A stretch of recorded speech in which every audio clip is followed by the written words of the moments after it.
President Obama is getting nowhere fast on his campaign to pass a jobs bill. At least put this jobs bill up for a vote. We will just keep on going at it and hammering away. Now, you've heard the president talking about please vote on this, pass this bill. Well, Republican leader in the Senate, Mitch McConnell, had tried to give the president what he wanted. I would ask consent to set aside the pending motion and amendments in order to offer the amendment which I have just described. You should pass it right away. Pass this jobs bill right away.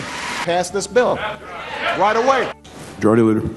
Right away is a relative term. That time will come very, very soon. So I object.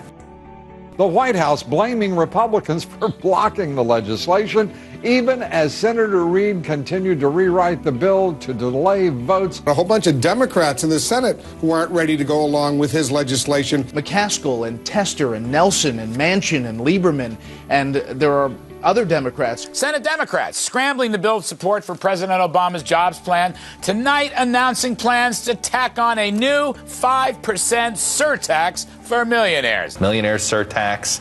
This is a Chuck Schumer special. There are some centrist Democrats who aren't ready to go along with the Harry Reid, Chuck Schumer idea. The president has said, he's been on the record, that we should not be raising taxes in a recession. The last thing you want to do is to raise taxes in the middle of a recession. But just as so many of Obama's other policies have done, this bill will only make things worse.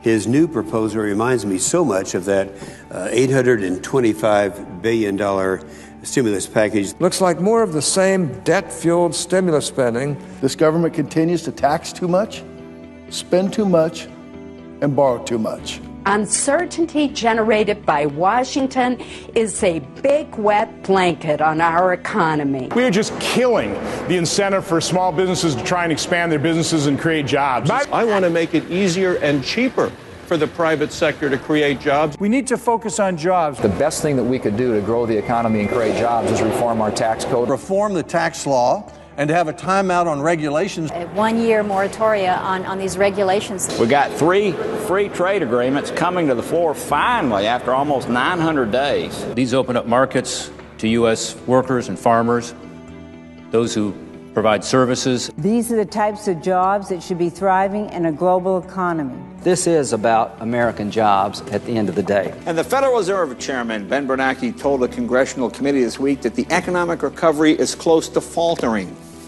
Of course, on the bright side, most Americans won't be affected because we had no idea there was a recovery. Did you know there was a recovery going on?